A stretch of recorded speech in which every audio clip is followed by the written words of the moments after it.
I feel Malayali audience ആണ് the most critical audience എനിക്ക് തോന്നാറുണ്ട്.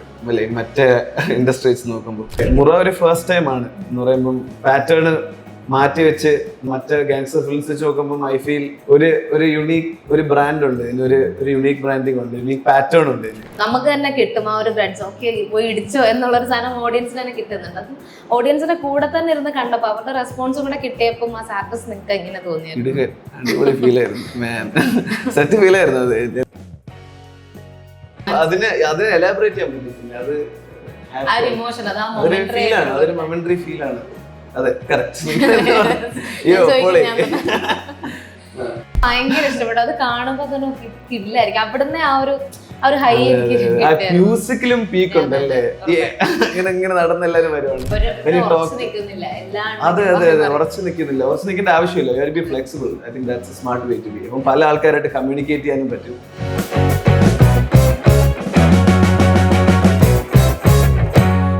സിനിമാ ഭ്രാന്തറിൽ ഇന്ന് കൂടെ ഉള്ളത് ഋതു ഹരുൺ. വെൽക്കം ടു സിനിമാ ഭ്രാന്തൻ. വെൽക്കം. അപ്പം ആക്ടിങ്ങിലേക്ക് ആദ്യമായിട്ടല്ല, പക്ഷെ ഒരു മലയാളം മൂവി ഒരു തിയേറ്ററിക്കൽ റിലീസ് വരുന്നത് ഫസ്റ്റ് ടൈം ആണ്. അപ്പം റെസ്പോൺസ് കിട്ടുമ്പോൾ എന്തായാലും മലയാളത്തിന്റെ ഭാഗത്തുനിന്ന് മാത്രമായിട്ടായിരിക്കില്ല കിട്ടുന്നത്. അപ്പൊ ഞാൻ മലയാളത്തിന്റെ മാത്രം വെച്ചിട്ടല്ല, ഒരു ഹോൾ എന്നുള്ള രീതിയിൽ എങ്ങനെയുണ്ട് response?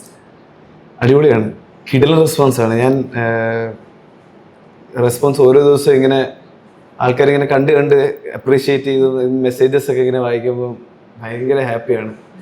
They are like I M receiving the love now. എന്നാണ് ഞാൻ ചില ആൾക്കാരുടെ ഇതൊക്കെ ഇന്ന് രാവിലെ വേറൊരു ഭയങ്കര ഒരു നല്ലൊരു പാരഗ്രാഫ്, ഹാർട്ട് ഫെൽ, ചില ജെന്യുവൻ മെസ്സേജസ് ഒക്കെ ഉണ്ടല്ലോ. എനിക്ക് I feel very like happy, very emotionally happy. Yes, വായിച്ച് ഇമോഷണൽ ആകുന്നുണ്ടോ മെസ്സേജ് ഒക്കെ വായിച്ചിട്ട്? ഇത്ര നന്നായിട്ട് മലയാളത്തിലെ ഒരു ഡെബ്യൂ എന്ന് പറയാൻ പറ്റില്ല. അതെ, കാരണം ഐ ഫീൽ മലയാളി ഓഡിയൻസ് ആണ് ദ മോസ്റ്റ് ക്രിട്ടിക്കൽ ഓഡിയൻസ് എനിക്ക് തോന്നാറുണ്ട്. അല്ലേ, മറ്റേ ഇൻഡസ്ട്രി വെച്ച് നോക്കുമ്പോൾ അത് അപ്പം മലയാളീസ് കാരണം കണ്ട് എന്ന reason like all the Malayalis, Lalettan, Mammootty ആയ സമയം 80s 70s അവിടുത്തെ പ്രീമിയം ലീഗ് ആക്ടേഴ്സിനെ കണ്ട് വരുമ്പോൾ അവരുടെ സ്റ്റാൻഡേർഡ്സ് ഓൾറെഡി ഹൈ ആണ് മലയാളീസിൻ്റെ. അപ്പോൾ അവര് മലയാളീസ് എന്നെ ആസ് ഇൻ ഞാൻ മലയാളം ഫസ്റ്റ് വർക്കാണ്, മുന്നേ ഹിന്ദി തമിഴിലൊക്കെ ചെയ്തിട്ടുണ്ട്. അപ്പം എനിക്ക് എപ്പോഴും മലയാളത്തിലൊന്ന് നല്ലൊരു വർക്ക് ചെയ്യണമെന്ന് ഞാനത് ആഗ്രഹം ഉണ്ടായിരുന്നു. അപ്പം അത് ചെയ്തപ്പം when people are receiving me in such light, in such a way, എനിക്ക് വെരി ഗ്രേറ്റ്ഫുൾ, വെരി ഹാപ്പി. ഇതിനു മുൻപും ഒരു ത്രില്ലർ സിനിമയുടെ ഭാഗമായിട്ടുണ്ട്. മലയാളത്തിലെയും ഒരു ഫസ്റ്റ് മൂവി വന്നപ്പോൾ ഒരു ത്രില്ലർ സിനിമയുടെ ഭാഗമായി, പക്ഷെ അവിടെ കൂടുതലും ഫ്രണ്ട്ഷിപ്പും ഒക്കെ കാണിക്കുന്നു. പക്ഷെ സിനിമയിൽ ഒരു ഭയങ്കര ഒരു ത്രൂ ഔട്ട് വയലൻസ് ഒക്കെ കാണിക്കുമ്പോഴത്തേക്കിന് നമ്മുടെ ഇവിടുത്തെ ഓഡിയൻസിന് അത്ര ഫെമിലിയർ അല്ല. മലയാളി നോർമൽ ഓഡിയൻസിന് അത്ര ഫെമിലിയർ അല്ല.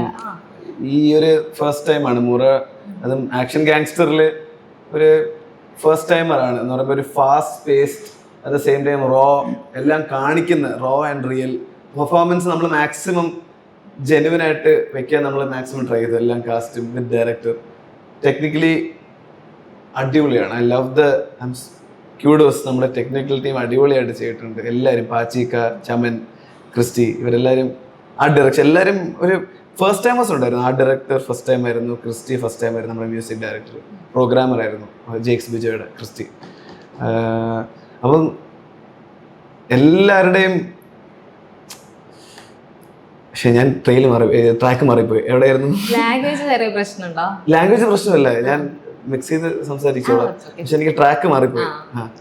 അല്ല, ഞാൻ ചോദിച്ചത് മലയാളി ഓഡിയൻസിന് ന്യൂ ആയിട്ടുള്ള ഒരു വയലൻസ് മലയാളി ഓഡിയൻസിൽ അധികം കാണാത്ത, മലയാളം സിനിമയിൽ അധികം ഇല്ലാത്തതെന്നാണ് ഇത്ര ഒരു ഹാർഡ് കോർ വയലൻസ്. അതെ, മുറ ഒരു ഫസ്റ്റ് ടൈം ആണ് എന്ന് പറയുമ്പം പാറ്റേൺ മാറ്റി വെച്ച് കൊമട്ടിക്കളിയല്ലോ, കമ്മിറ്റി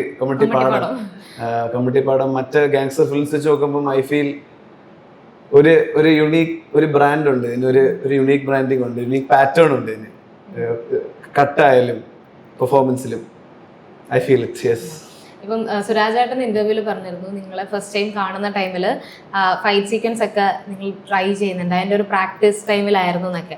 അതിൻ്റെ ആ ഒരു പ്രാക്ടീസിൽ നിന്ന് ഇതിൻ്റെ ആക്ഷൻ ടേക്കിലേക്ക് വന്നു. അതും സുരാജ് ഏട്ടനായിട്ടുള്ള ആ ഒരു കോമ്പിനേഷൻ സീനൊക്കെ ഉണ്ടല്ലോ, അത് പ്രാക്ടീസ് ആൻഡ് ടേക്ക് പോയതിൻ്റെ ആ ഒരു ഡിഫറൻസ് എങ്ങനെയാണെന്ന് പറയാമോ? ആൻഡ് സുരാജ് ഏട്ടനെ പോലെ ഒരു സീനിയർ ആക്ടറിൻ്റെ കൂടെ അങ്ങനത്തെ ഒരു ഫൈറ്റ് ഒരു കോമ്പിനേഷൻ ചെയ്യുന്നു, അപ്പോൾ ആ മൊമെന്റ് എങ്ങനെയായിരുന്നു? സുരാജ് ചേട്ടൻ ആദ്യം കണ്ടപ്പോൾ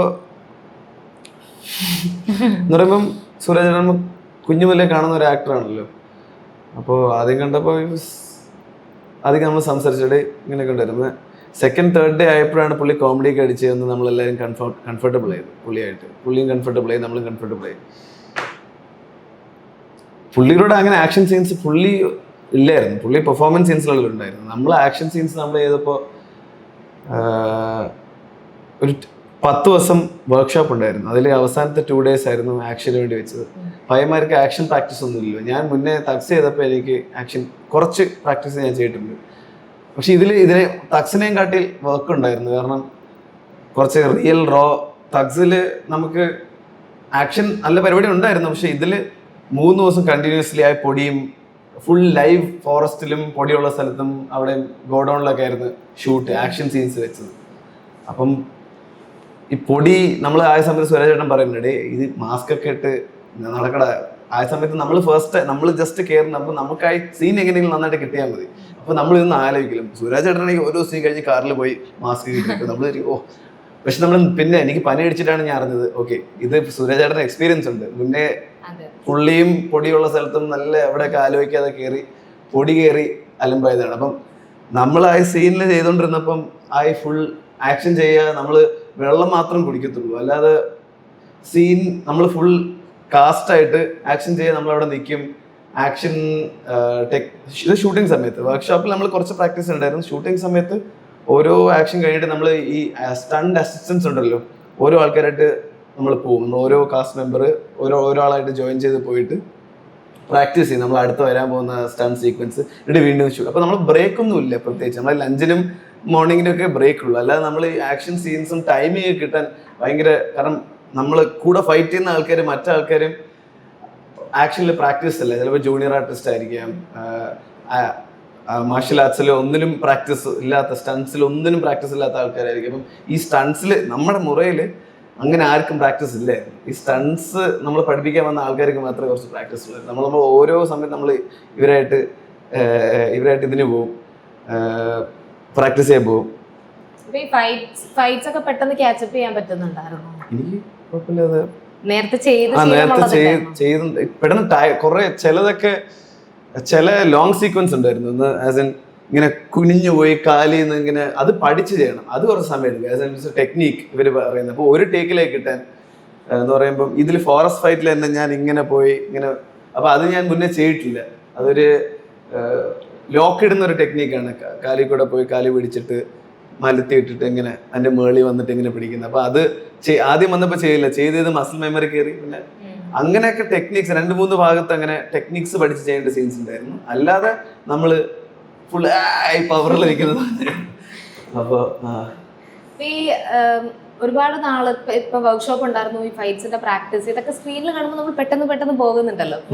ഈ ഒരു ഫുൾ ഓൺ ആക്ഷൻ നേരത്തെ ചെയ്തിട്ടുണ്ടെങ്കിൽ പോലും സ്ക്രീനിൽ കണ്ടു കഴിഞ്ഞപ്പോൾ ഫൈറ്റ് സീക്വൻസ് എസ്പെഷ്യലി കണ്ടു കഴിഞ്ഞപ്പോൾ ഓഡിയൻസിന്റെ കൂടെ അല്ലെ പബ്ലിക്കിന്റെ കൂടെ ഇരുന്ന് കണ്ടപ്പം അവരുടെ കയ്യടിയും ആ വയലൻസ് വരുമ്പോൾ ഉള്ള നമുക്ക് തന്നെ കിട്ടും ആ ഒരു ബ്ലഡ്സ്, ഓക്കെ പോയി ഇടിച്ചോ എന്നുള്ളൊരു സാധനം ഓഡിയൻസിന് തന്നെ കിട്ടുന്നുണ്ട്. അപ്പം ഓഡിയൻസിന്റെ കൂടെ തന്നെ ഇരുന്ന് കണ്ടപ്പോൾ അവരുടെ റെസ്പോൺസും കൂടെ കിട്ടിയപ്പം ആ സാറ്റസ് നിങ്ങൾക്ക് എങ്ങനെ തോന്നിയത്?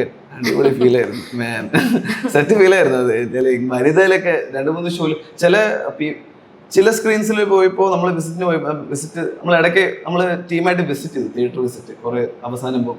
ഞാൻ ആദ്യമേ ചിലപ്പോൾ പോയിരിക്കും ചില തിയേറ്ററിൽ. അപ്പോൾ ചില തിയേറ്ററിൽ എനിക്ക് എന്താ തോന്നിയത്, വനിതയിലൊക്കെ ഭയങ്കര രാത്രി ഒരു ഷോന് പോയപ്പോൾ അത് സ്ക്രീനാണ് സ്ക്രീനും സൗണ്ടും ക്വാളിറ്റി സ്പീക്ക്. അപ്പോൾ വനിതയെ പോയി നമ്മൾ എല്ലാവരും കണ്ടപ്പോൾ അവിടെ ആൾക്കാർ ഓരോ ജോബിൻ സജി ക്യാരക്ടർ പ്ലേ ചെയ്ത് എല്ലാം ലൈൻസിനും കോമഡി ലൈൻസിനും ചിരിക്കുന്നുണ്ട്. ഓരോ ലൈൻസിനും എല്ലാത്തിനും ഓഡിയൻസ് അങ്ങനെ വരുന്നുണ്ട്. അപ്പം അതും ഹൗസ്ഫുൾ. അപ്പം അത് കാണാതൊരു ഫസ്റ്റ് ടൈമാണ് എനിക്ക് അങ്ങനത്തെ ഒരു എക്സ്പീരിയൻസ്. ഒരു ഫസ്റ്റ് ഫിലിമിന് മുന്നത്തെ തഗ്സ് ഇറങ്ങിയപ്പോഴും അങ്ങനെ ഒരു റിസപ്ഷൻ അല്ലായിരുന്നു, തിയേറ്റർ റിസപ്ഷൻ. അപ്പം വേറെ മറ്റൊന്നും തിയേറ്ററിൽ ഇറങ്ങിയിട്ടില്ല, OTT ഫിലിംസ് ആയിരുന്നു. അപ്പോൾ ഇത് അങ്ങനെ ഒരു എക്സ്പീരിയൻസ് ഫസ്റ്റ് ടൈമാണ്. അടിപൊളി. അത് കഴിഞ്ഞിട്ടും എല്ലാവരും with so much love appreciation, നമ്മളും ഭയങ്കര ഒരു എനർജിയിൽ നിൽക്കുകയാണ്. Full take love give love പരിപാടി അടിപൊളിയാണ്. ആൾക്കാരുടെ ഒരു അതും എല്ലാവരും സിനിമ കണ്ടിട്ട് എല്ലാവരും അപ്രീഷിയേറ്റ് ചെയ്യുമ്പോൾ അതൊരു ഭയങ്കര ഫീലാണ്. Very good. ക്വസ്റ്റ്യന് ആ ക്വസ്റ്റ്യൻ ഇതാണ് ആൻസർ. എനിക്ക് വേറെ ഒന്നും അതിനെ എലാബറേറ്റ് ചെയ്യാൻ പറ്റത്തില്ല. അത് ആ ഒരു ഇമോഷൻ, അതാ അതൊരു momentary ഫീലാണ്, അതൊരു മൊമെന്ററി ഫീലാണ്. അതെ, കറക്റ്റ്. ഡയറക്ടർ മുസ്തഫ ശരിക്കും ഈ കഥ എങ്ങനെയായിരുന്നു നറേറ്റ് ചെയ്തിരുന്നത്? ഇപ്പം ട്രിവാൻഡ്രം സ്ലാങ് വേണം, ത്രൂ ഔട്ട് ഒരു ട്രിവാൻഡ്രം സ്ലാങ്ങിലുള്ള മൂവി. അപ്പം അത് കഥ നറേറ്റ് ചെയ്തതും അതിൽ ഓരോ ഡയലോഗ്സ് നറേറ്റ് ചെയ്തതും ഇപ്പം ഋതുവിൻ്റെ അടുത്ത് മാത്രമല്ല, നിങ്ങളൊരു ടീമായിട്ടായിരുന്നു. ഈ ഒരു 4 പേര് എപ്പോഴും ഒരുമിച്ചുള്ള ആൾക്കാർ തന്നെയാണ്. നിങ്ങളുടെ വർക്ക്ഷോപ്സും കാര്യങ്ങളൊക്കെ ഒരുമിച്ച് തന്നെ ആയിരിക്കുമല്ലോ. കഥ പറഞ്ഞത് സെപ്പറേറ്റ് ആയിരിക്കും. അപ്പൊ ആ ഒരു നറേഷൻ പ്രോസസ് എങ്ങനെയായിരുന്നു? നറേഷൻ എനിക്ക് ഞാൻ 3-4 പ്രാവശ്യം നറേഷൻ കേട്ടിട്ടുണ്ട് ആദ്യം. പിന്നെ അത് കഴിഞ്ഞിട്ട് നമ്മള് കഥ കുറെ പ്രാവശ്യം വായിച്ചിട്ടുണ്ട്. നമ്മൾ ഗ്രൂപ്പായിട്ട് എന്ത് ചെയ്യുന്ന പറഞ്ഞാൽ ഓരോ ആൾക്കാര് ഓരോ സീൻ ഇങ്ങനെ വായിക്കും, വായിച്ച് പോവും. മുസ്തഫ നെക്സ്റ്റ് എന്ന് പറയുമ്പം അടുത്ത ആൾ വായിക്കും, നമ്മളിങ്ങനെ ഗ്രൂപ്പായിട്ട്. അപ്പൊ അത് നമ്മൾ കുറെ പ്രാവശ്യം ചെയ്യും. നമ്മൾ പ്രീ പ്രൊഡക്ഷൻ നല്ല രീതിയിൽ ഇരുന്നിട്ടുണ്ട്, നല്ല പ്രാക്ടീസ് ഉണ്ട്. പ്രീ പ്രൊഡക്ഷൻ ആക്ടേഴ്സിനെ കാസ്റ്റ് ചെയ്യുന്ന മുന്നേ മുസ്തഫ എന്നെ വന്ന് എനിക്ക് മുസ്തഫനെ സുരേഷ് ബാബു ചേട്ടന് മുന്നേ അറിയായിരുന്നു. അപ്പോ അതിലായിരുന്നു. അത് കഴിഞ്ഞിട്ട് എന്റെ ക്രാഷ് കോഴ്സ് റിലീസ് ചെയ്ത് കഴിഞ്ഞിട്ടാണ് ഞാൻ പുള്ളിനെ ആദ്യമായിട്ട് മീറ്റ് ചെയ്യുന്നത്. അപ്പൊ ഞാൻ പറഞ്ഞിട്ടുണ്ട് മുസ്തഫ കപ്പലൊക്കെ ഇറങ്ങിയിട്ടാ എന്നെ മുന്നേ ഇറങ്ങിയത്. മുസ്തഫനോട് വർക്ക് ചെയ്യണം. കാരണം മുസ്തഫനോട് ഞാൻ സംസാരിച്ചപ്പോഴും എനിക്കൊരു കണക്റ്റായി ആസ് എ പേഴ്സൺ എന്ന് പറയുമ്പോൾ. നമ്മുടെ ഫിലിമില് സെറ്റിൽ വർക്ക് ചെയ്യാൻ രസമായിരിക്കും എന്ന് എനിക്ക് തോന്നി. പുള്ളിയുടെ ഫിലിം വൈബ് എനിക്ക് കിട്ടി. അപ്പൊ ഞാൻ ആഗ്രഹം പറഞ്ഞായിരുന്നു, എനിക്ക് ആഗ്രഹമുണ്ട് മുസ്തഫയുടെ. സുരേഷ് ബാബു ചേട്ടൻ അടിപൊളി ആളാണ് കേട്ടോ. പുള്ളി നറേറ്റ് ചെയ്യുമ്പോൾ ഭയങ്കര രസമാണ്. ഒരു നാടകം കാണുന്ന പോലെയാണ്. പുള്ളിയുടെ എക്സ്പ്രഷൻ ചാടി അങ്ങനെയൊക്കെ പറയുമ്പോൾ പുള്ളിയുടെ ഭയങ്കര. അപ്പൊ പുള്ളിയുടെ നറേഷൻ 2 പ്രാവശ്യം കേട്ടിട്ടുണ്ട്. മുസ്തഫ നറേറ്റ് ചെയ്യും, പിന്നെ നമ്മൾ ഗ്രൂപ്പായിട്ട് നറേറ്റ് ചെയ്യും. അങ്ങനെ ഒരു സാധനമായിരുന്നു. ഇതൊരു ലോങ്ങർ സ്റ്റോറി ആയിരുന്നു കേട്ടോ. പിന്നെ കട്ട് ചെയ്ത് എഡിറ്റിന് വേണ്ടി ഒന്ന് ക്രിസ്പാക്കിയതാണ്. പക്ഷെ ഇതൊന്നും മെയിൻ കണ്ടന്റ് പോയില്ല. പക്ഷെ കഥ കുറച്ചും കൂടെ ഡ്രാമ ഉണ്ടായിരുന്നു. ഓരോ ക്യാരക്ടേഴ്സിന് കുറച്ചും കൂടെ ഡെപ്ത് കൊടുക്കുന്ന ഒരു സാധനമാണ്. പക്ഷെ ഇപ്പം ചമ്മന്റെ ബ്രില്യൻസിൽ എല്ലാം ഡെപ്തും സട്ടിൽ ആയിട്ടുണ്ട്. പക്ഷെ മെയിൻ സെൻട്രൽ പ്ലോട്ടിലാണ് ഫോക്കസ് ചെയ്യുന്നത് കഥ പോകുന്നത്. അത് വേറൊരു സാധനമാണ്. വേറെ കട്ട് എനിക്ക് ഭയങ്കര അടിപൊളിയായിട്ട് തോന്നി എനിക്ക്. കാരണം ഫസ്റ്റ് ഓഫ് ഇറ്റ്സ് കൈൻഡ് ഇങ്ങനെ ഒരു ഗാങ്സ്റ്റർ സാധനം ഇങ്ങനെ കട്ട് ചെയ്യാന്ന് പറഞ്ഞാൽ അതൊരു കുറച്ച് റിസ്ക്കിയാണ്. കാരണം ആ കഥയും നല്ലൊരു പ്രോപ്പർ ഗാങ്സ്റ്റർ പഞ്ചല്ലേ. അപ്പം ഞാൻ അതിന്റെ സ്റ്റാർട്ടിങ് കാണുമ്പോൾ നമുക്ക് ആ റാപ്പ് സോങ്ങിൽ സ്റ്റാർട്ട് ചെയ്യുമ്പോൾ തന്നെ ആ ഒരു 4 ഫ്രണ്ട്സിന്റെ ആ ഒരു സൗഹൃദം എന്നല്ല, അവരുടെ ഒരു മാസ് ഉണ്ടല്ലോ, അത് നമുക്ക് ഓഡിയൻസിൽ ഫസ്റ്റിൽ തന്നെ കിട്ടും. ഒരു സിനിമയുടെ ഹുക്കിംഗ് പോയിന്റ് സ്റ്റാർട്ടിങ് ആണെന്ന് എപ്പോഴും പറയുമല്ലോ. ആ ഒരു ഹുക്കിംഗ് പോയിന്റ് ആണ് നമുക്ക് ആ ഫസ്റ്റിലത്തെ റാപ്പിൽ തന്നെ കിട്ടുന്നത്. അവിടുന്ന് എനിക്ക് ശരിക്കും നിങ്ങൾ 4 പേരോട് ആ റോഡിലൂടെ നടന്നു വരുന്നത് ഒരു സ്ലോ മോഷനിലെ റാപ്പ് കാണിച്ചു വരുമല്ലോ, എനിക്ക് ഭയങ്കര ഇഷ്ടപ്പെട്ടു. അത് കാണുമ്പോൾ തന്നെ കിടിലായിരിക്കും. അവിടുന്ന് ആ ഒരു ഹൈ മ്യൂസിക്കിലും പീക്ക് ഉണ്ടല്ലേ. ഇങ്ങനെ നടന്ന് എല്ലാവരും വരുവാണ്. അതെല്ലാവരും ഇങ്ങനെ ആലോചിച്ച് നടന്ന് ഭയങ്കര രസമാണ്. ശരി, എനിക്ക് ഭയങ്കര ഇഷ്ടപ്പെട്ടു. ഞാൻ ആദ്യമായിട്ട് കണ്ടപ്പോൾ ഭയങ്കര ഹാപ്പിയായി. സ്റ്റാർട്ടിങ്ങിൽ എന്റെ പീക്ക് വന്നു. എനിക്ക് cinema I love the film because of the work. എല്ലാവരും ഇട്ട വർക്ക് ഞാനൊരു തേർഡ് പേഴ്സൺ ആയിട്ട് കാണുന്നുണ്ട്. ഞാൻ ആക്ടറായിട്ട് അല്ലാതെ ഒരു തേർഡ് പേഴ്സൺ ആയിട്ട് കാണുമ്പോൾ തന്നെ so happy the film. I can enjoy the film that it's my own film. And ഭയങ്കര പ്രൗഡാണ് ഞാൻ. I am very proud to be a part of this film. ഞങ്ങളും പ്രൗഡാണ്. നമുക്ക് ഇങ്ങനത്തെ നമ്മുടെ ഭാഗത്തു നിന്നുള്ള ഒരു ആക്ടറിനെ നമുക്ക് ഇത്രയും നല്ലൊരു സിനിമയിൽ കാണാൻ പറ്റിയതിൽ. ഇതില് ആക്ഷൻ സീനിന് പറഞ്ഞു. ഇപ്പം നമ്മൾ പോസ്റ്ററിൽ തന്നെ ഞാൻ അധികം ഡീപ്പായിട്ട് ഞാൻ സംസാരിക്കുന്നില്ല, പലരും സിനിമ കാണാനായിട്ടുണ്ട്. സ്റ്റിൽ പോസ്റ്ററിൽ കാണുന്നുണ്ടല്ലോ ഫുൾ ബ്ലഡ് ഒക്കെ ആയിട്ടുള്ള ആ സീൻ ഉണ്ടല്ലോ, അത് സ്റ്റെപ്പ് ബൈ സ്റ്റെപ്പ് ആയിട്ടായിരിക്കും അതിൻ്റെ മേക്കപ്പ് സെഷൻ വരെ പോകേണ്ടത്. കാരണം ഫൈറ്റ് തുടങ്ങി ഫൈറ്റ് എൻഡ് ചെയ്യുന്നത് വരെയുള്ള ആ മേക്കപ്പ് സെഷൻ മാത്രം ഉണ്ടല്ലോ, അതൊക്കെ എങ്ങനെയായിരുന്നു? ഫുള്ള് ബ്ലഡിൽ കുളിച്ച് വെക്കാണ്. ഫണ്ണായിരുന്നു. അത് ഇടയ്ക്കിടയ്ക്ക് ഇവര് വന്ന് മേക്കപ്പ് ഇടും. സുഭാഷായിരുന്നു നമുക്ക് മേക്കപ്പ് ഇടുന്നു. സുഭാഷ് മനോജേട്ടനും സുഭാഷും. അപ്പൊ അവര് വന്നിട്ട് പെട്ടത് കാരണം ഈ ആക്ഷൻ സീൻസ് വന്നിട്ട് ചിലപ്പോ ഈ ബ്ലഡ് പോവും, മാഞ്ഞങ്ങ് പോവും. നമ്മളിങ്ങനെ അപ്പം വീണ്ടും അവർക്ക് മേക്കപ്പ് ഇടുന്നത്. അപ്പം ചിലപ്പം നെക്സ്റ്റ് ഷോട്ട് പെട്ടെന്നായിരിക്കും എടുക്കുന്നത്. അപ്പം ഈ ടൈമിങ് നമ്മൾ ചില സമയത്ത് ഒരു 10-15 മിനിറ്റ് ബ്രേക്ക് കാണും, ചിലപ്പോൾ ഒരു 5 മിനിറ്റ് ബ്രേക്ക് കാണുള്ളൂ. അപ്പം ഇവർക്ക് ഇത് അറിഞ്ഞൂടല്ലോ. അപ്പൊ ഇവര് വന്ന് ഇങ്ങനെ മേക്കപ്പ് സുഭാഷ് പെട്ടെന്ന് വിളിപ്പോ ഇക്ക മുസ്തഫ പെട്ടെന്ന് സുഭാഷ് ഷോർട്ടായി. അപ്പൊ ഇവരെപ്പോഴും ഓട്ടത്തിലാണ്. ഒരു വിളിപ്പോടോ ചിലപ്പോഴും ഇപ്പം മനോജേട്ടൻ വന്ന് ഇക്ക എനിക്ക് കുറച്ച് സമയം വേണം. അങ്ങനെ ഒരു ഭയങ്കര രസമാണ് ആ ഒരു കോൺഫ്ലിക്റ്റ് അല്ല, വലിയ കോൺഫ്ലിക്റ്റ് അല്ല, പക്ഷെ ഈ ഒരു ഡ്രാമ എപ്പോഴും ഉണ്ട്. Makeup team, actor, direction team, നമ്മളെപ്പോഴും ഒരു എല്ലാവരും ഓട്ടത്തിലാണ്. ഈ സെറ്റ് ഒരു ഭയങ്കര ഒരു ബ്യൂട്ടിഫുൾ കെയോസ് ആണ് കേട്ടോ. എല്ലാവരും നമ്മൾ കാണുമ്പം മുറ എസ്പെഷ്യലി മുറ പേഴ്സണലി നോക്കുകയാണെങ്കിൽ എല്ലാവരും അവിടെ എവിടെയും വർക്ക് ചെയ്യണം. ലൈക്ക് എല്ലാവരും എന്ന് പറയുമ്പോൾ ഒരു 50 പേര് ക്രൂവിലും ഈ നമ്മൾ ഈ ക്രെയിൻ വെക്കുമ്പോഴും കുറച്ച് ആൾക്കാർ വർക്ക് ചെയ്യുന്നുണ്ട്. ഇപ്പം നമ്മളിപ്പോൾ അവിടെ മോണിറ്ററിൻ്റെ അവിടെ നോക്കിയ ഇക്കയും എല്ലാവരും നെക്സ്റ്റ് സീന് പ്രിപ്പയർ ഉണ്ട്. ആക്ടേഴ്സ് നെക്സ്റ്റ് പയ്യന്മാരെ അടുത്ത് എന്ത് ചെയ്യണമെന്ന് എല്ലാം ഒരു അടിപൊളി സാധനമായിരുന്നു. എനിക്ക് മുറ 2ാമത്തെ പ്രാവശ്യം ഞാൻ തിയേറ്ററിൽ കണ്ടപ്പോൾ എനിക്ക് ഭയങ്കര ക്ലോസ് ടു മൈ ഹാർട്ട് ഫിലിമാണ്. എന്താണെന്നറിയില്ല, ബിക്കോസ് എന്തിനാണെന്ന് ചോദിച്ചാൽ എനിക്ക് എന്താണെന്ന് അറിയില്ല, കുറേ ആസ്പെക്ട്സ് ഉണ്ട്. കാരണം എനിക്ക് ആൾക്കാരായിട്ട് ഭയങ്കര കണക്ഷൻ, ബോണ്ടായി, like as in the co ആക്ടേഴ്സും ടെക്നീഷ്യൻസും അവരെല്ലാവരായിട്ടും. സെക്കൻഡ് ടൈം കണ്ടപ്പോൾ എനിക്ക് എങ്ങനെയെങ്കിലും ഷൂട്ടിലോട്ട് പോകാൻ തോന്നി. കാരണം നമ്മൾ അങ്ങനെ ശരിക്കും എനിക്ക് വേറെ ഒരു ഫിലിം അങ്ങനെ തോന്നില്ല. കാരണം എല്ലാത്തിനും സിനിമ എങ്ങനെയെങ്കിലും ഇറങ്ങി അത് കണ്ടാൽ ഇത് പ്രോസസ്സായിരുന്നു. അതല്ല not the what came very very happy. പക്ഷെ നമ്മൾ ആ പ്രോസസ്സ് ഭയങ്കര ഞാൻ എല്ലാവർക്കും പറഞ്ഞിരുന്നു. എല്ലാവർക്കും ഒരു മ്യൂച്വൽ ഫീലിംഗ് ആണ് അതിനെപ്പറ്റി. ഇപ്പൊ ഈ കോ ആക്ടേഴ്സ് ആയിട്ട് ഇപ്പോഴും ക്ലോസ് കണക്ഷൻ കഴിഞ്ഞപ്പോ തൊട്ട് തന്നെയാണോ? ഏകദേശം ഏത് സമയത്തായിരുന്നു ഷൂട്ട് തീർന്നത്? കഴിഞ്ഞ 2 മാസം കൂടുതൽ ഉണ്ടായിരുന്നു ഷൂട്ട്. 60-65 days ഉണ്ട്. അതെ, അവസാനത്തെ ഒരു ഫൈറ്റ് സീനില് അത് ഒരു സാധാരണ നമ്മൾ ചാടി മറിഞ്ഞ് എല്ലാം പരിപാടിയും ഭീകര പരിപാടിയും ചെയ്തിട്ട് ജസ്റ്റ് ഒരു ബൈക്കിൽ നിന്ന് ഇങ്ങനെ ജമ്പ് ചെയ്തപ്പം ട്രിപ്പ് ചെയ്ത് ഫോളോ ചെയ്തതിലാണ് ആ മേജർ ഇഞ്ചറി എനിക്ക് സംഭവിച്ചത്. അല്ലാതെ മറ്റേ അട്ടഹാസത്തിലൊന്നും അല്ല എനിക്ക് ആ സംഭവം. ഏറ്റവും കുഞ്ഞൊരു ഇൻസിഡന്റ് ആണ്, ജസ്റ്റ് ട്രിപ്പ് ചെയ്ത് വരുന്നത്. അത് വീണ് മുട്ടിടിച്ച് ഇതായി. ഇഞ്ചറി പറ്റിയിട്ട് ഒരു 2 days ബ്രേക്ക് വന്നപ്പോ തന്നെ ഷൂട്ടിനെ അത് എഫക്ട് ചെയ്തിരുന്നോ? ഷൂട്ട് ഓൾറെഡി ഷെഡ്യൂൾ ചെയ്ത് വെച്ചു? ഇല്ല. കാരണം അന്ന് ഷൂട്ട് എനിക്ക് ഇഞ്ചറി ആയി. മറ്റേ പയ്യന്മാരുടെ ക്ലോസപ്പും ആക്ഷൻ സീനായിരുന്നു, ഗ്രൗണ്ട് ഫൈറ്റ് ആയിരുന്നു. അപ്പോൾ അതിന്റെ ആക്ഷൻ ക്ലോസപ്സ് ഒക്കെ എടുത്തു. ഞാൻ ഹോസ്പിറ്റലിൽ പോയി, എനിക്ക് നടക്കാൻ പറ്റിയില്ല. പക്ഷെ നെക്സ്റ്റ് ഡേ ഞാൻ വന്നു, എൻ്റെ വൈറ്റ് ഷോട്ട് ഞാൻ ഫുൾ മാസ് പരിപാടി. ഞാൻ ഇങ്ങനെ കാല് നൊണ്ടിയാണെങ്കിലും ഷോർട്ട് സമയത്ത് ഞാൻ മാക്സിമം ട്രൈ ചെയ്യും. പക്ഷെ എനിക്ക് അങ്ങനെ പയ്യന്മാരുടെ കൂടുതൽ സീൻസ് എടുത്തു. എനിക്ക് അത് കഴിഞ്ഞിട്ട് ഞാൻ ഫുള്ളും കമ്പി എടുത്ത് ഞാൻ പറയാം, അണ്ണാ എനിക്ക് പറ്റത്തില്ല, എനിക്ക് കുഴപ്പമില്ല, എൻ്റെ ആദ്യത്തേത് കഴിഞ്ഞല്ലോ, കുഴപ്പമില്ല. അവന്മാരുടെ കുറേ സീൻസ്, അവന്മാർ നല്ല ആക്ഷൻസ് ചെയ്യുന്ന ആൾക്കാരാണ്. അപ്പം ദേ ക്യാരിഡ് ഇറ്റ്. എനിക്ക് ഐ ഡിഡ് ദ കമ്പി പരിപാടി. അടിപൊളിയായിരുന്നു. അതേസമയം എല്ലാം മാച്ചായി വന്നു, കറക്റ്റായിട്ട് വന്നു. So I am happy. ഇപ്പം ഹിന്ദിയിലും തമിഴിലും മലയാളത്തിലും വർക്ക് ചെയ്ത ഒരാൾ എന്ന രീതിയിൽ ചോദിക്കുകയാണ്, ഇത് മൂന്നും എങ്ങനെയാണ് ശരിക്കും ഡിഫറൻഷിയേറ്റ് ചെയ്ത് നിൽക്കുന്നത്? ഈവൻ സെറ്റ്സ് ആണെങ്കിലും പ്രൊഡക്ഷൻ ടൈമിലാണ്. അതെ, ഇതാണ് എനിക്ക് എപ്പോഴും സംസാരിക്കുമ്പോഴും 4 ഭാഷ എനിക്ക് തോട്ട് പ്രോസസ്സിൽ ഇങ്ങനെ വരും. എനിക്ക് ഇങ്ങനെ സംസാരിക്കാൻ പെട്ടെന്ന് ഇംഗ്ലീഷ് അല്ലെങ്കിൽ തമിഴ് അല്ലെങ്കിൽ ഹിന്ദി. എനിക്ക് ക്രാഷ് കോഴ്സ് ചെയ്ത് കഴിഞ്ഞിട്ടാണ് ഹിന്ദിയിൽ എനിക്ക് ഫ്ലുവൻ്റ് ആയിരുന്നു. കാരണം എൻ്റെ സ്കൂളിൽ സെക്കൻഡ് ലാംഗ്വേജ് ഹിന്ദി ആയിരുന്നു. എഴുതാനും വായിക്കാനും അറിയാം, പക്ഷെ സംഭവം എനിക്ക് എന്താണെന്ന് മനസ്സിലാവും. സംസാരിക്കുമ്പോൾ കുറച്ചൊക്കെ മനസ്സിലാവും, കുറച്ച് ഭയങ്കര ബേസിക് മനസ്സിലാവും. എന്ന് പറയുമ്പോൾ ഒരു 5% മനസ്സിലാവും. ഈ ക്രാഷ് കോഴ്സിൽ ഫസ്റ്റ് പ്രോജക്റ്റ് ഹിന്ദി ആയിരുന്നു. അപ്പോൾ അതൊരു സൗത്ത് ഇന്ത്യൻ ക്യാരക്ടർ ആയിരുന്നു. മറ്റെല്ലാവരും ഹിന്ദി. ഞാൻ only Malayali in set. Yes, only Malayali in set. Cameraman തമിഴിനായിരുന്നു, നാഗരാജ് സർ. അപ്പം പുള്ളി കുറച്ച് എക്സ്പീരിയൻസ് ഉണ്ട്. എൻ്റെ ഫസ്റ്റ് വർക്കുമാണ്, അതും ഹിന്ദിയുമാണ്. അപ്പം ഞാൻ പഠിച്ചെടുക്കേണ്ടി വന്നു.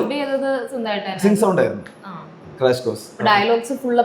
അതെ, അത് ഭയങ്കര സ്ട്രെസ്ഫുൾ. അപ്പം അത് കുറച്ച് ചിലപ്പം ഡയറക്ടറും കുറച്ച് ഇടയ്ക്കിടയ്ക്ക് ഭയങ്കര ഹാഷായിരുന്നു പുള്ളി. അപ്പം അത് പുള്ളിയുടെ രീതി അങ്ങനെയായിരുന്നു. ചിലവർ സോഫ്റ്റ് ആയിട്ട് എടുക്കും. അത് കഴിഞ്ഞ് ഞാൻ കുറെ ജെന്റിൽ ഡയറക്ടേഴ്സിനോട് വർക്ക് ചെയ്തത്. പക്ഷെ എനിക്ക് മനസ്സിലാക്കിയത് ജെന്റിൽ ആയിരിക്കണം ആൾക്കാർ, അല്ലാതെ ഹാഷ് ആവാൻ പാടില്ല. ചുമ്മാ അതിൽ ആക്ടേഴ്സിന്റെ ക്രിയേറ്റിവിറ്റിയും പോകും. പക്ഷെ അത് വേറെ കാര്യം. പക്ഷെ അത് അങ്ങനെയായിരുന്നു. പക്ഷെ ആദ്യം കുറച്ച്, പക്ഷെ എൻ്റെ കൂടെയുള്ള കോ ആക്ടർ ഉണ്ട്, നമ്മളിരുന്ന് വർക്ക് ചെയ്തത് നമ്മുടെ പണിയാണ്, നമ്മൾ ചെയ്തല്ലേ പറ്റൂ. ആരെന്ത് പറഞ്ഞാലും നമ്മുടെ പരിപാടിയാണല്ലോ, നമ്മുടെ പണി. അപ്പം അങ്ങനെ അത് വേറെ സാധനം. അങ്ങനെ ഹിന്ദി പഠിച്ചു. ഹിന്ദി, തമിഴിൽ വർക്ക് ചെയ്യും. അപ്പോൾ ഓരോ ഇൻഡസ്ട്രിയും അത് വേറൊരു experience. I am very fortunate. കാരണം ഈ 3 ഇൻഡസ്ട്രിയിലും എനിക്ക് നല്ല ടോപ്പ് ടെക്നീഷ്യൻസ്, അടിപൊളി ആൾക്കാരായിട്ടും വേറെ വേറെ ലാംഗ്വേജിൽ സംസാരിച്ചും വർക്ക് ചെയ്യാനും പറ്റി. അതെനിക്ക് ലേൺ ചെയ്യാനും പറ്റി. കാരണം ലാംഗ്വേജ് വൈസ് ആൾക്കാർ ഒരു ഇൻഡസ്ട്രി പറ്റി കുറച്ചും കൂടെ അറിയാൻ പറ്റി, എങ്ങനെയാണ് വർക്ക് മോഡ് നടക്കുന്നത്, വർക്കിനെ പറ്റി. യെസ്, അടിപൊളി പരിപാടിയാണ്. അപ്പം ഇങ്ങനെ സംസാരിക്കുമ്പോഴും ഓരോ ലാംഗ്വേജ് ആണ് ഇങ്ങനെ തോട്ട് പ്രോസസ് ആയിട്ട് ചിലപ്പോൾ വരുന്നത്. ഒരു ലാംഗ്വേജിൽ മാത്രം ഇങ്ങനെ ചിന്തിക്കാൻ അതെ, പറ്റും. നമ്മളിപ്പം ട്രിവാൻഡ്രത്ത് കുറെ നാൾ നിൽക്കുവാണെങ്കിൽ മലയാളം സെറ്റ് ആവും. ഇപ്പൊ ഇരിഞ്ഞാലൂടെ ആണെങ്കിൽ തൃശ്ശൂർ സ്ലാങ് ഉള്ള ഇത് സെറ്റ് ആവും. ചെന്നൈ അപ്പം ഇങ്ങനെ ട്രാവൽ ചെയ്തുകൊണ്ടിരുന്ന ഇങ്ങനെ പല ലാംഗ്വേജസ് ഇങ്ങനെ ബ്രെയിനിൽ ഇങ്ങനെ വന്നുകൊണ്ടിരിക്കും. ഈ ട്രിവാൻഡ്രം സ്ലാങ് ത്രൂ ഔട്ട് പഠിക്കുന്നത് എങ്ങനെയായിരുന്നു? ട്രിവാൻഡ്രത്ത് കുറെ നാൾ നിന്ന് എന്റെ വീട് ട്രിവാൻഡ്രമാണ്. സ്ലാങ് ഇപ്പൊ സംസാരിക്കുമ്പോ ട്രിവാൻഡ്രം സ്ലാങ് അധികം. അതെ, കാരണം ഞാൻ നിങ്ങളുടെ സ്ലാങ് കൊച്ചിയല്ലേ, അപ്പൊ ഞാൻ അത് സംസാരിക്കുമ്പോൾ നിങ്ങളുടെ അപ്പം കാരണം ഞാൻ സ്കൂളിൽ പഠിക്കുമ്പോൾ എന്റെ പല കോട്ടയം, ഞാൻ ബ്രോന്റെ അടുത്ത് പറഞ്ഞ പോലെ കോട്ടയം, കൊച്ചി, ഇടുക്കി പല എയ്ത്ത് വരെ ഞാൻ ട്രിവാൻഡ്രത്തായിരുന്നു. അപ്പം എനിക്കൊരു നല്ല ട്രിവാൻഡ്രം സ്ട്രോങ്, അപ്പൊ വീട്ടിലെല്ലാവർക്കും ഒരു നോർമൽ ട്രിവാൻഡ്രം സ്ലാങ്ങാണ് ഉള്ളത്. പക്ഷെ എനിക്ക് മറ്റാൾക്കാരായിട്ട് സംസാരിച്ച് ബേസിക് ബിഹേവിയറിൽ വന്നു പോലും മറ്റു സ്ലാങ്സും കോട്ടയവും തൃശ്ശൂറും കൊച്ചി. അപ്പൊ അങ്ങനെ ഒരു ന്യൂട്രൽ സ്ലാങ്ങും വരും. പല പല സ്ലാങ് ആണ് എനിക്ക് അങ്ങനെ അതെ അതെ അതെ, ഉറച്ചു നിൽക്കുന്നില്ല, ഉറച്ചു നിൽക്കേണ്ട ആവശ്യമില്ല. You are be flexible. I think that's a smart way to be. അപ്പം പല ആൾക്കാരായിട്ട് കമ്മ്യൂണിക്കേറ്റ് ചെയ്യാനും പറ്റും. ഒറ്റ രീതിയിൽ സംസാരിച്ച വൺ ഡിമെൻഷനിലായി പോകും. നമ്മൾ പല ആൾക്കാരായിട്ട് മിങ്കിൾ ചെയ്യണമെങ്കിൽ പല സ്ലാങ്ങും. പിന്നെ അത് ഞാൻ തന്നെ കോൺഷ്യസ് ആയി. പല ആൾക്കാരെ സംസാരിക്കുമ്പോൾ I think you have to, it's good to have different slangs. അപ്പം മറ്റാൾക്കാർ കംഫർട്ടബിൾ ആണ്, നമുക്ക് കംഫർട്ടബിൾ ഉണ്ടെങ്കിൽ നമുക്ക് നല്ലതാണ്.